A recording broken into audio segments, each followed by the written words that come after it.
El puerto de Caibarien despertaba bajo un sol implacable que hacía brillar las aguas del Canal Viejo de Bahamas como cristal fundido. Era marzo de 1979 y la revolución ya llevaba 20 años transformando cada rincón de la isla.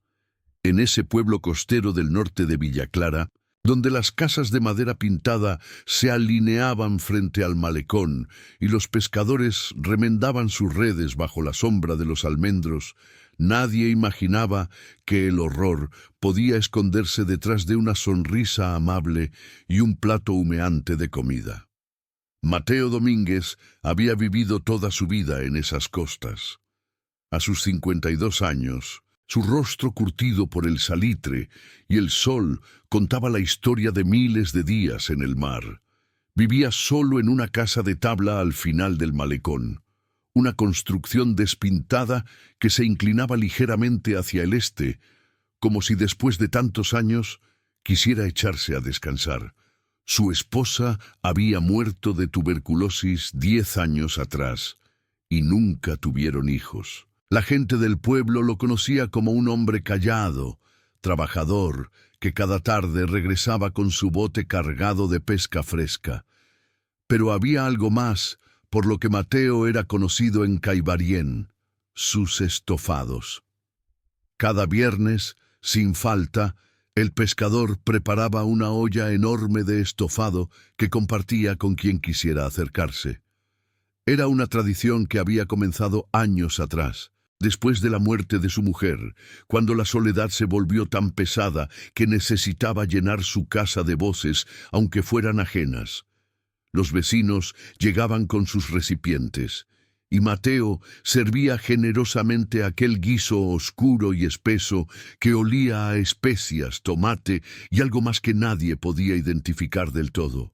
La carne era tierna, se deshacía en la boca y tenía un sabor único que hacía que la gente regresara semana tras semana. «Es mi secreto», decía Mateo con una sonrisa cuando le preguntaban qué tipo de carne usaba. «Pescado del bueno, de las profundidades, y una receta que me enseñó mi abuela en Camagüey. Ahora, si quieres saber cómo continúa esta historia perturbadora, no olvides suscribirte al canal y déjanos en los comentarios desde dónde nos estás viendo. Tu apoyo significa mucho para nosotros. Nadie tenía razones para dudar de Mateo Domínguez. En aquellos años difíciles, cuando la escasez comenzaba a morderse la cola y cada plato de comida era un regalo, cuestionar la generosidad de alguien parecía una grosería imperdonable. Además, Mateo era respetado. Había sido pescador desde los 13 años. Había conocido cada corriente del canal, cada banco de peces, cada piedra sumergida. Si alguien sabía dónde encontrar la mejor pesca, era él. Pero en abril de ese año, algo comenzó a cambiar en Caibarien. El primero en desaparecer fue Julio Santiesteban, un marinero joven de apenas 23 años, que trabajaba en uno de los barcos camaroneros que salían cada madrugada hacia aguas más profundas. Julio era conocido por todos: alegre, ruidoso, siempre cantando boleros mientras caminaba por el malecón.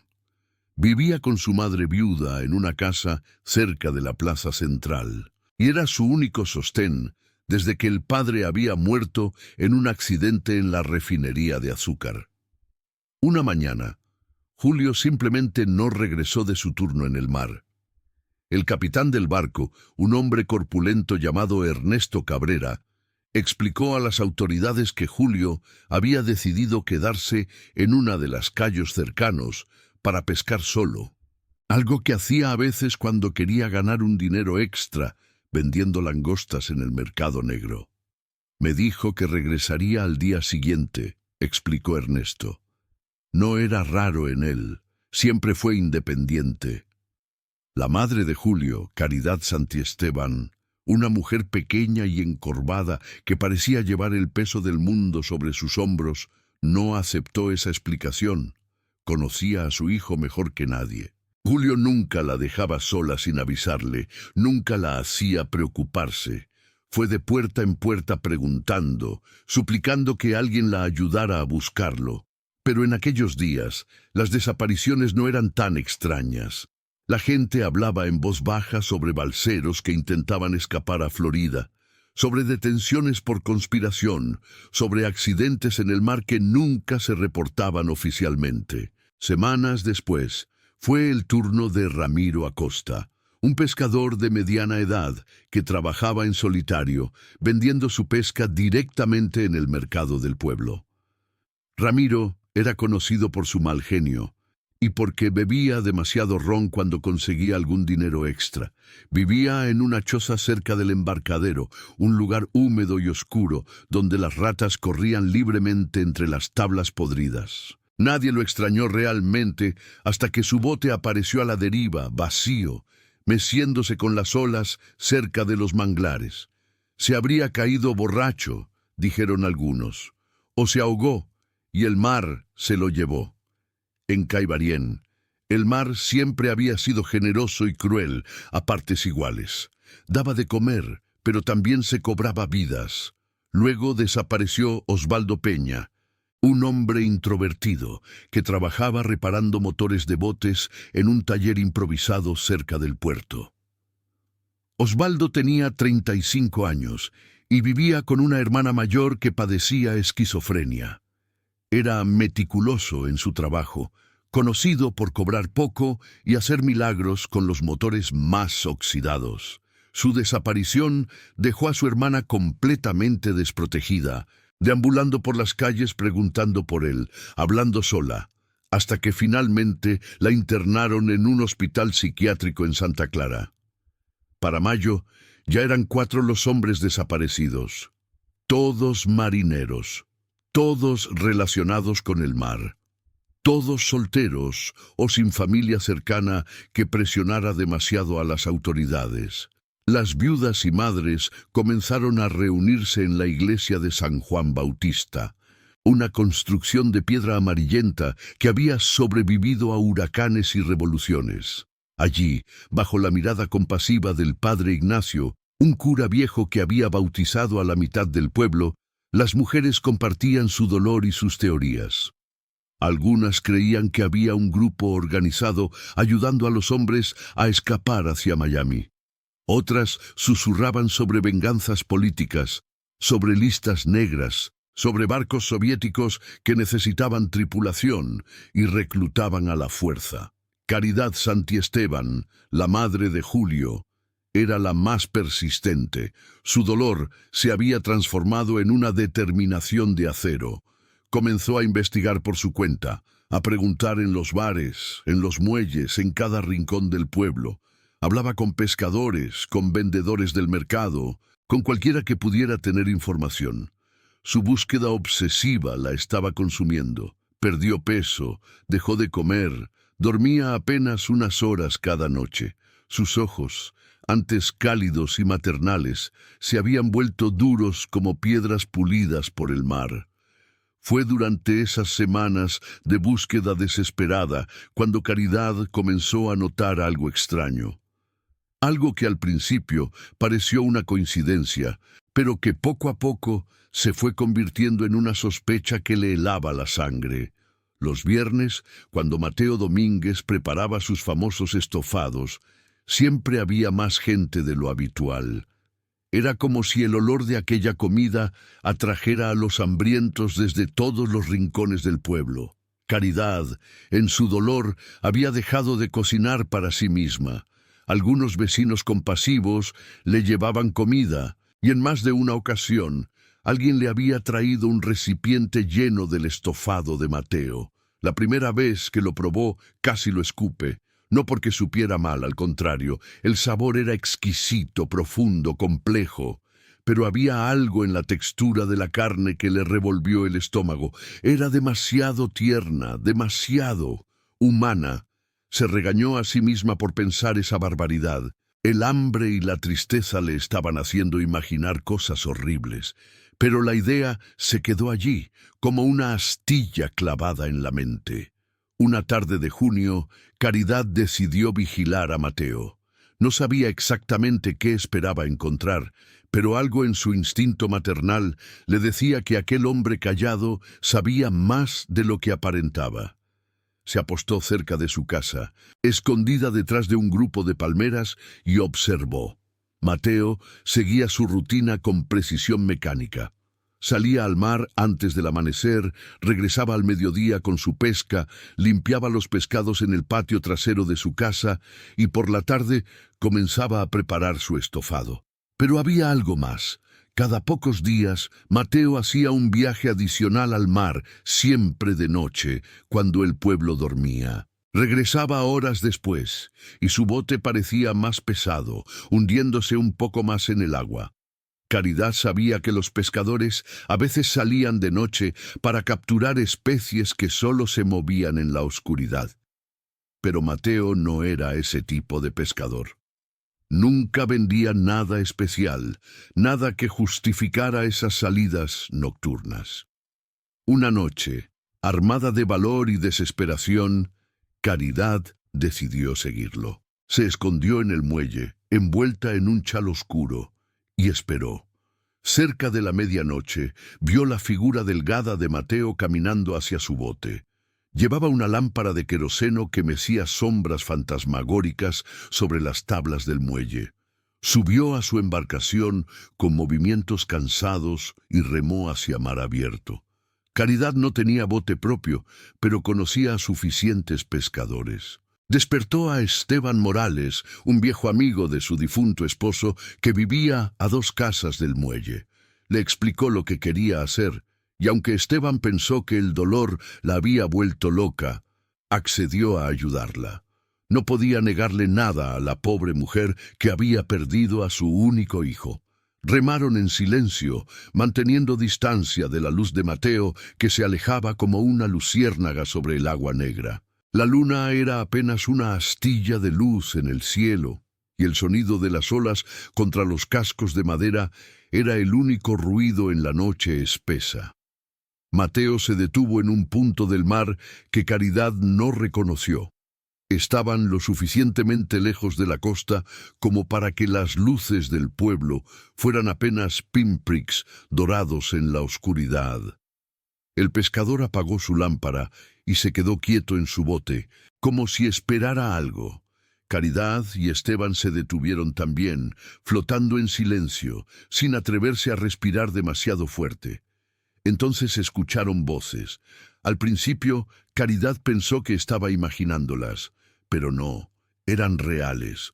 Voces de hombres, apagadas por la distancia, hablando en tonos bajos. Otro bote se acercó a Mateo desde la oscuridad. Era más grande, una lancha de motor que se movía sin encender sus luces.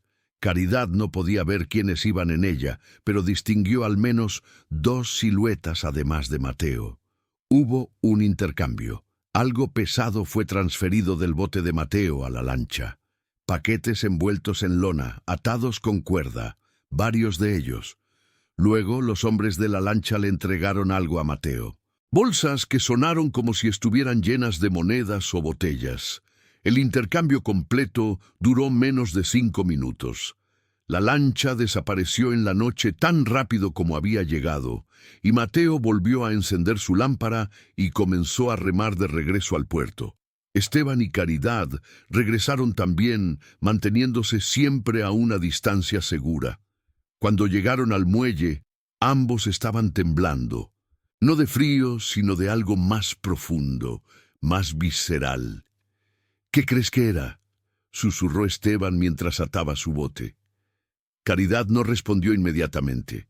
Su mente estaba procesando lo que habían visto, conectando puntos que no quería conectar.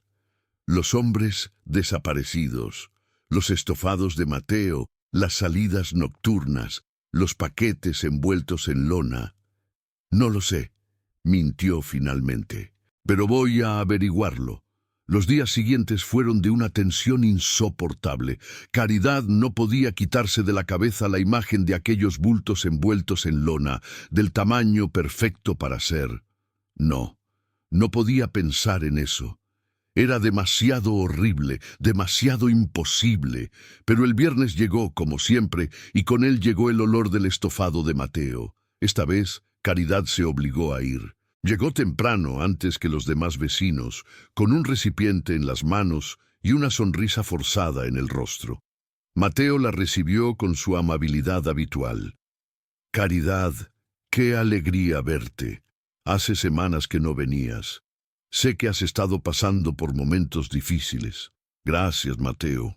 La verdad es que no he tenido mucho apetito, pero tu estofado siempre ha sido especial. Pensé que me haría bien». El pescador sirvió una porción generosa en el recipiente de Caridad. El líquido espeso, casi negro, burbujeaba suavemente y los trozos de carne flotaban entre papas y zanahorias. El olor era embriagador y por un momento Caridad sintió que iba a vomitar. «¿Te encuentras bien?», preguntó Mateo, observándola con esos ojos acuosos que parecían no tener fondo. Sí, solo un poco mareada. El calor, ya sabes. Llévalo a casa y cómelo con calma. Te hará bien. La comida cura el alma tanto como el cuerpo». Caridad asintió y se marchó rápidamente, sosteniendo el recipiente como si fuera veneno líquido.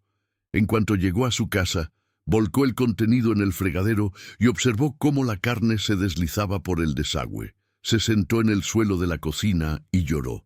Necesitaba pruebas. Necesitaba algo más que sospechas y miedos nocturnos. Pero ¿cómo? ¿Cómo podía demostrar lo que ni siquiera se atrevía a pensar completamente? La respuesta llegó de la forma más inesperada. Una semana después, durante una tormenta tropical que azotó la costa norte de Cuba, el mar vomitó sus secretos. Las olas, altas como edificios de 2 pisos, golpearon el malecón de Caibarien con una furia que hacía temblar las casas. El viento aullaba como un animal herido, y la lluvia caía horizontal, tan densa que era imposible ver a 2 metros de distancia. Cuando la tormenta finalmente pasó, dejando un cielo extrañamente limpio y azul, los pescadores salieron a evaluar los daños. Varios botes habían sido destrozados, el muelle tenía tablas arrancadas, y la playa estaba cubierta de algas, madera podrida y basura que el mar había arrastrado desde quién sabe dónde. Fue un niño de 10 años, Pedrito Vargas, quien encontró la primera mano. Estaba jugando entre los restos del naufragio, cerca de los manglares, cuando vio algo pálido asomando entre las raíces retorcidas. Al principio pensó que era un pescado grande, tal vez un tiburón pequeño. Se acercó curioso, con esa valentía inconsciente de los niños que aún no conocen el verdadero terror. La mano estaba hinchada por el agua, la piel arrugada como una pasa gigante, pero era inconfundiblemente humana. Tenía los dedos extendidos, como si en su último momento hubiera intentado agarrarse a algo, a la vida misma quizás. El grito de Pedrito alertó a todo el vecindario. En cuestión de minutos, una multitud se había reunido. Las mujeres gritaban, los hombres se persignaban, y alguien corrió a buscar al teniente Robles, el oficial de la milicia local que servía como la autoridad más cercana en el pueblo. El teniente Jorge Robles era un hombre de unos 40 años, veterano de la campaña en Angola, con una cicatriz que le cruzaba la frente y una manera de hablar directa que no admitía tonterías. Cuando llegó a los manglares y vio la mano, su rostro no mostró sorpresa ni asco, solo una determinación fría. «Retírense todos», ordenó. «Esto es ahora una escena de investigación. Nadie toca nada». Organizó a varios hombres para que peinaran la zona. Lo que encontraron en las siguientes horas heló la sangre hasta del más curtido pescador. No era solo una mano, había más restos, partes de cuerpos envueltas en lonas que se habían rasgado con la fuerza de la tormenta, atadas con el mismo tipo de cuerda que los pescadores usaban para sus redes. Los paquetes habían estado hundidos, probablemente lastrados con piedras, pero la tormenta había sido lo suficientemente violenta como para remover el fondo marino y liberar algunos de ellos. Caridad Santiesteban estaba entre la multitud cuando trajeron el primer cuerpo completo. Era imposible reconocerlo después de tanto tiempo en el agua, después de que los peces y cangrejos hubieran hecho su trabajo. Pero había algo, un tatuaje medio borrado en el brazo izquierdo, un ancla con una inicial, J. Julio. Su hijo Julio tenía exactamente ese tatuaje. Caridad sintió que el mundo se inclinaba bajo sus pies. El sonido a su alrededor se volvió lejano, como si estuviera bajo el agua. Alguien la sostuvo antes de que cayera, y cuando volvió en sí, estaba sentada en el suelo, con el padre Ignacio arrodillado a su lado, murmurando oraciones. Era él, logró decir con voz quebrada. Era mi Julio. El teniente Robles se acercó, su rostro una máscara de piedra. ¿Está segura? ¿Puede identificarlo con certeza? Caridad asintió, incapaz de hablar más. El dolor era tan intenso que sentía que su pecho se estaba partiendo en dos. La investigación se aceleró. El teniente Robles llamó refuerzos de Santa Clara y de La Habana. En 2 días, Gaivarien se llenó de oficiales, de gente con uniformes y miradas duras, que tomaban fotografías, que medían, que preguntaban. Identificaron 3 cuerpos más entre los restos recuperados. Ramiro Acosta, Osvaldo Peña y un cuarto hombre que resultó ser un balsero que había desaparecido meses atrás, intentando llegar a Florida. Todos habían sido desmembrados con precisión, cortados en las articulaciones, envueltos cuidadosamente. Las autopsias revelaron algo más. Faltaban partes de todos los cuerpos. Grandes porciones de músculo habían sido removidas de las piernas, los brazos, el torso. Cortes limpios, hechos con un cuchillo afilado. Probablemente el mismo tipo de cuchillo que los pescadores usaban para filetear sus capturas. La verdad cayó sobre Gaivarien como una lápida. Mateo Domínguez fue arrestado en su casa al amanecer del día siguiente. No opuso resistencia. Cuando los oficiales entraron, lo encontraron sentado en su cocina, tomando café, como si hubiera estado esperándolos. Su rostro no mostró sorpresa, solo una especie de resignación cansada. En el registro de su casa encontraron el horror completamente desarrollado. En el congelador viejo que Mateo tenía en el patio trasero, envueltos en papel de carnicero y bolsas plásticas, había más de 20 kilos de carne humana. En su cocina, cuchillos especiales, ganchos de carnicero, incluso un diagrama dibujado a mano que mostraba cómo desmembrar un cuerpo eficientemente, minimizando el desperdicio. Pero lo más escalofriante fue el diario. Mateo había llevado un registro meticuloso durante los últimos 3 años. Nombres, fechas, pesos. Había comenzado mucho antes de las desapariciones recientes. El primer nombre en el diario era de 1976, un balsero llamado Arturo Benítez, que oficialmente se había ahogado en su intento de escapar a Estados Unidos. Luego siguieron otros, 1 o 2 por año, siempre hombres solos, siempre sin familia que hiciera demasiadas preguntas. En total, 11 hombres habían sido asesinados y desmembrados por Mateo Domínguez a lo largo de 3 años. El diario contenía anotaciones que helaban la sangre. Mateo escribía sobre la calidad de la carne, sobre qué partes eran mejores para el estofado, sobre técnicas de cocción. Había recetas, había comentarios sobre qué especias funcionaban mejor para disimular el sabor particular. Había incluso notas sobre las reacciones de los vecinos a sus estofados, sobre quiénes repetían más, sobre quiénes elogiaban su cocina. El teniente Robles, un hombre que había visto combate en África, que había presenciado la muerte y la destrucción, confesó años después que leer aquel diario fue una de las experiencias más perturbadoras de su vida. Durante el interrogatorio, Mateo habló con una calma que resultaba más aterradora que cualquier muestra de locura. No estaba loco. Insistieron los psiquiatras que lo evaluaron. Sabía exactamente lo que hacía, entendía que estaba mal. Simplemente no le importaba. Comenzó después de que murió mi esposa, explicó con voz monótona, mirando un punto fijo en la pared de la sala de interrogatorio.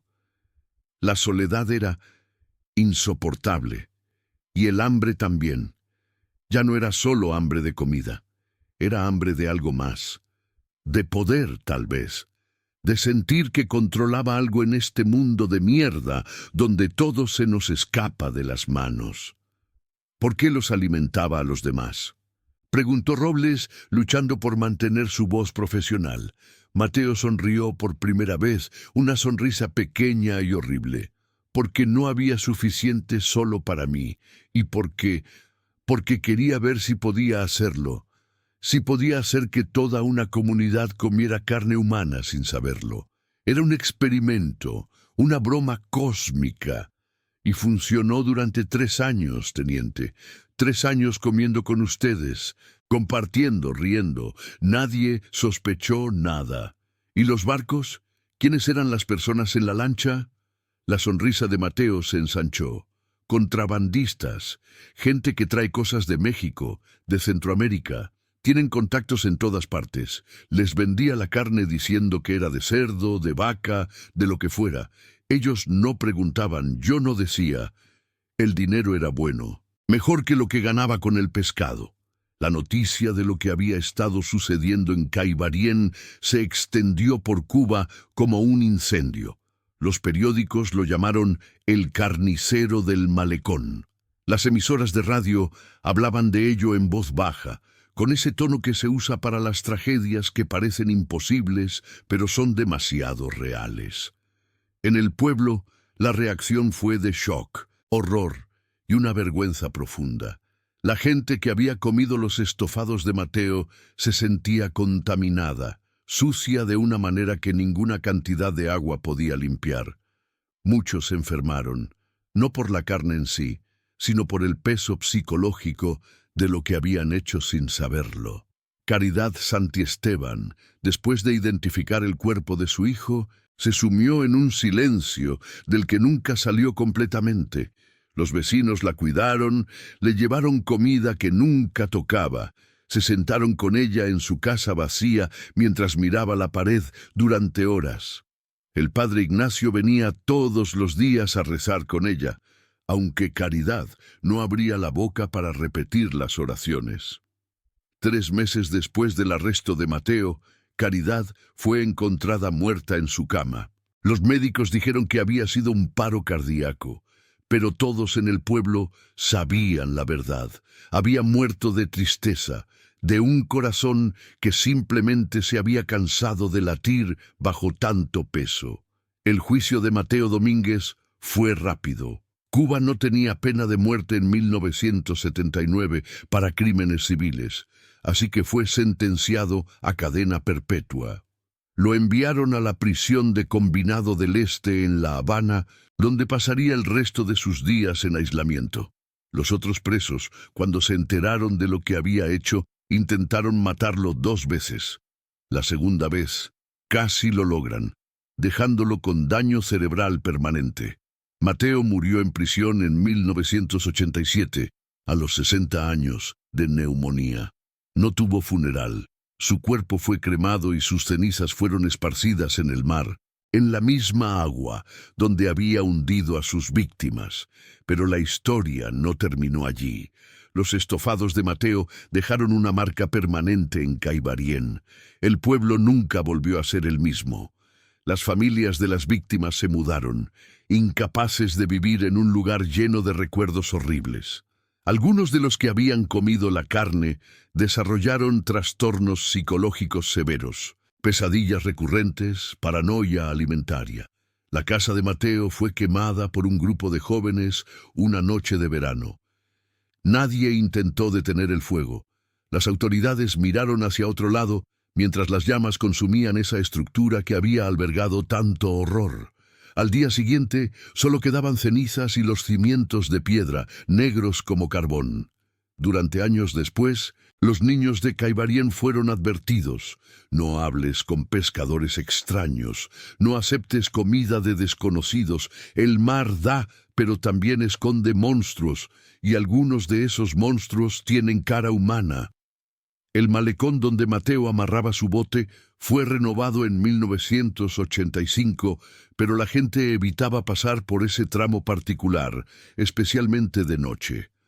Decían que se podían escuchar voces en el agua, lamentos de hombres que nunca encontraron paz, que nunca fueron enterrados apropiadamente, que fueron violados de la forma más fundamental, convertidos en comida. La investigación también reveló la red de contrabando con la que Mateo había estado trabajando. Los contactos en México fueron rastreados hasta un grupo en Veracruz que distribuía carne de dudosa procedencia a restaurantes de mala reputación a lo largo de la costa del Golfo. Varios arrestos fueron hechos, pero muchos de los involucrados nunca fueron capturados. El comercio clandestino de carne, fuera cual fuera su origen, continuó en las sombras. En Caibarien, algunos de los vecinos más viejos, aquellos que habían vivido el horror directamente, desarrollaron rituales particulares. Cada año, en la fecha del arresto de Mateo, se reunían en la iglesia de San Juan Bautista para una misa especial. No era exactamente un memorial para las víctimas, porque sus familias ya no vivían allí. Era más bien un exorcismo colectivo, un intento de purgar el mal que había infectado al pueblo. El padre Ignacio, que eventualmente fue trasladado a otra parroquia en Camagüey, escribió en sus memorias sobre aquellos años: «Vi muchos horrores en mi vida como sacerdote. Vi la pobreza extrema, vi enfermedades devastadoras, vi familias destrozadas por la violencia, pero nada, absolutamente nada, se comparó con descubrir que el mal puede esconderse detrás de una sonrisa amable y un plato de comida compartido». Mateo Domínguez nos enseñó que el monstruo no siempre ruge y muestra colmillos. A veces, el monstruo te sirve la cena y te pregunta cómo estuvo tu día. Los pescadores de Caibarien dejaron de compartir sus capturas de la misma manera. La tradición de los estofados comunitarios murió completamente. Cada familia cocinaba para sí misma y había una desconfianza nueva, una sospecha que nunca había existido antes en esa comunidad costera que siempre había dependido de la solidaridad para sobrevivir. Algunos psicólogos que estudiaron el caso en años posteriores teorizaron sobre las motivaciones de Mateo. Hablaron de la soledad extrema, del impacto psicológico de perder a un ser querido en medio de las dificultades del período especial que se avecinaba. Hablaron de un narcisismo patológico, de un deseo de control, de una desconexión fundamental con la humanidad, pero ninguna teoría podía explicar completamente la frialdad con la que Mateo había operado, la meticulosidad de su planeación, el placer que obviamente sentía al engañar a toda una comunidad. En su diario había escrito en una entrada de 1978: «Hoy traje el estofado a la celebración del Día de los Trabajadores. Más de 50 personas comieron. Escuché a María Luisa decir que era el mejor que había preparado hasta ahora. Si supieran que están comiendo a Ricardo, el mismo Ricardo que solía robarle el pescado de sus redes, tal vez no les parecería tan delicioso, o tal vez sí. La ironía es deliciosa». La casa donde había vivido Caridad Santiesteban fue eventualmente ocupada por otra familia que vino de Oriente buscando trabajo en las fábricas de tabaco.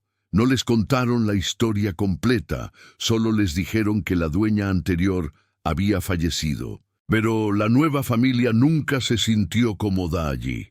Decían que escuchaban llantos en la noche, que las sombras se movían de formas extrañas, que el aire siempre se sentía pesado, cargado de tristeza. En 1990, un periodista de La Habana intentó escribir un libro sobre el caso. Viajó a Caibarien para entrevistar a los supervivientes, a las personas que habían conocido a Mateo. Pero nadie quiso hablar con él. Las puertas se cerraban en su cara. Las personas cruzaban la calle cuando lo veían venir. El pueblo había decidido colectivamente que era mejor olvidar, enterrar la historia en las mismas profundidades marinas donde Mateo había hundido a sus víctimas. El periodista abandonó el proyecto después de 2 semanas, pero las historias no mueren tan fácilmente, especialmente las historias de horror verdadero. Se transmiten en susurros, en advertencias, en cuentos que los abuelos les cuentan a los nietos para enseñarles sobre los peligros del mundo. En Cuba, especialmente en las comunidades costeras, el nombre de Mateo Domínguez se convirtió en sinónimo de traición y horror. Cuando alguien preparaba comida especialmente deliciosa, siempre había alguien que hacía una broma de mal gusto. «¡Qué rico está esto! ¿No será como el estofado de Mateo?». Risas nerviosas seguían, pero el escalofríos era real. Para 1995, casi todos los que habían vivido el horror directamente habían muerto o se habían mudado. Caibarien se renovó lentamente, nuevas familias llegaron, el turismo comenzó a desarrollarse en los cayos cercanos. La vida continuó, como siempre lo hace, fluyendo alrededor de las piedras de la tragedia como el agua alrededor de las rocas. Pero en las noches sin luna, cuando el viento sopla del norte y trae el olor a sal y pescado, los viejos pescadores todavía se persignan antes de salir al mar.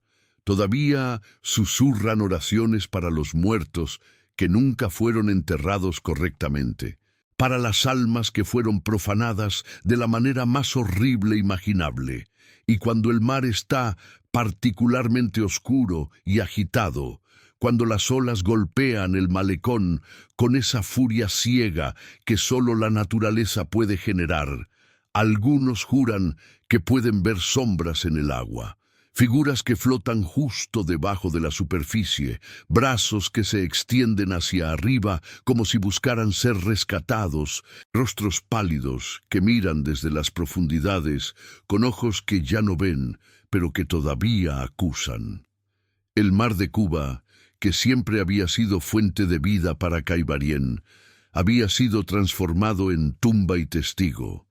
Y aunque los años pasaran, aunque las generaciones se sucedieran, el recuerdo permanecía.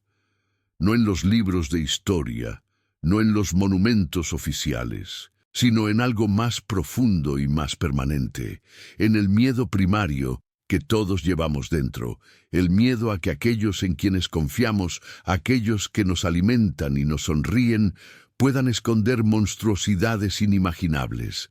La historia de Mateo Domínguez, el pescador de Caibarien, que durante 3 años alimentó a su pueblo con la carne de marineros desaparecidos, se convirtió en leyenda urbana, en cuento de advertencia, en recordatorio perpetuo de que el mal no siempre viene con cuernos y cola. A veces, el mal viene con una sonrisa amable, un delantal manchado de salsa de tomate y una olla humeante de estofado que huele a hogar y a comunidad. Y esa, tal vez, es la lección más aterradora de todas, que podemos convivir con el horror sin saberlo, que podemos invitarlo a nuestras casas y a nuestras mesas, que podemos compartir risas y comidas con monstruos que parecen tan humanos como nosotros, porque al final, Mateo Domínguez no era un demonio, era un hombre, y eso, más que cualquier otra cosa, es lo que hace que su historia sea verdaderamente terrorífica. El legado de aquellos viernes de estofado en Caibarien no fue solo una cicatriz en la memoria colectiva de un pueblo. Fue un recordatorio de que la civilización, esa capa delgada de normas y moralidad que nos separa de nuestros instintos más oscuros, puede ser más frágil de lo que nos gusta admitir. Las olas siguen golpeando el malecón. Los pescadores siguen saliendo cada madrugada. La vida en Caibarien continúa, como siempre lo hace, pero algunos secretos nunca se van completamente. Se hunden en las profundidades, esperando, como los paquetes de lona que Mateo arrojó al mar. Y de vez en cuando las condiciones son las adecuadas, cuando una tormenta remueve el fondo marino, esos secretos vuelven a la superficie, recordándonos que el pasado nunca está tan enterrado como quisiéramos creer. Y en algún lugar, en las aguas oscuras del Canal Viejo de Bahamas, bajo metros de agua salada y sedimento, tal vez todavía quedan restos, huesos que nunca fueron encontrados, historias que nunca serán contadas completamente, víctimas cuyas familias nunca supieron qué les pasó realmente. El mar guarda sus secretos celosamente, pero de vez en cuando los comparte.